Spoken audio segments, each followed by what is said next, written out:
Hairdressers across the country are upset the COVID-19 vaccination plan doesn't list them on the current schedule. Some are turning to digital petitions, social media, and calling on their governors. Others are simply calling foul. It's been hard. Some may call them hairdressers, others stylists, or maybe your corner shop barber. But what all of them have in common is how close they have to get to you to do their job. In order to do our craft, we have to be, we're 12 inches from your face. In March of 2020, many salons had to close their doors as the fight against COVID-19 began nationally. Months later, with restrictions in place, some of those beauty shops started reopening. And then late last year, 2 vaccines were released and a schedule was put in place. Douglas McCoy owns the House of Pop in Spokane, Washington. We've got something to look forward to because it was so many months of doing all this grueling work that we have to do just in order to do our profession. So McCoy assumed he and his team would be on the list for a shot sooner rather than later. I mean, we opened in our phase 1. We opened before restaurants and all of that happened.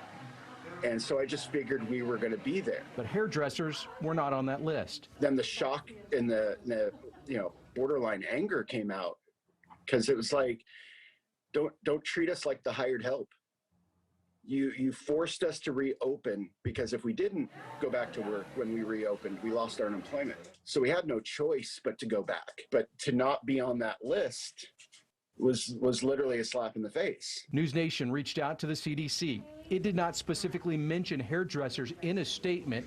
That statement read in part, quote, "Decisions regarding transition from one phase to the next should be made at the local, state, or territorial level and may be based on factors such as demographic and workforce characteristics, COVID-19 epidemiology within the jurisdiction, and vaccine supply and demand within the jurisdiction." So we asked Governor Jay Inslee of Washington in a statement from his office, quote, "As for vaccine priorities and eligibility, the system we have is based on the supply that we expect to have.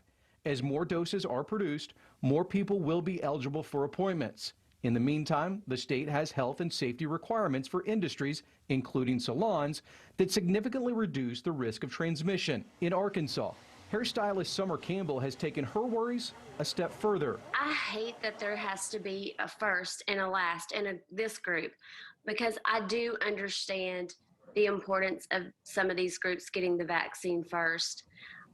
I just think in order for me to protect my clients that sit in my chair that I touch, I need the vaccine. Campbell has been outspoken on social media. But I'm really disappointed that no one considers hairstylists essential for the vaccine. She tells me she has called the state's governor, and she's also started a petition on change.org. Just to bring awareness that we were left off, not necessarily to move us up to like a different group.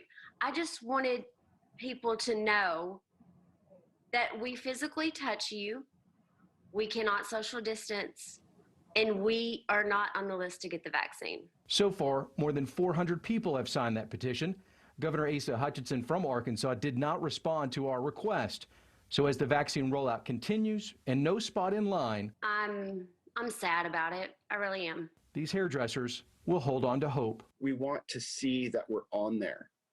We want to see that it's coming. We need that reward of all the work that we've done.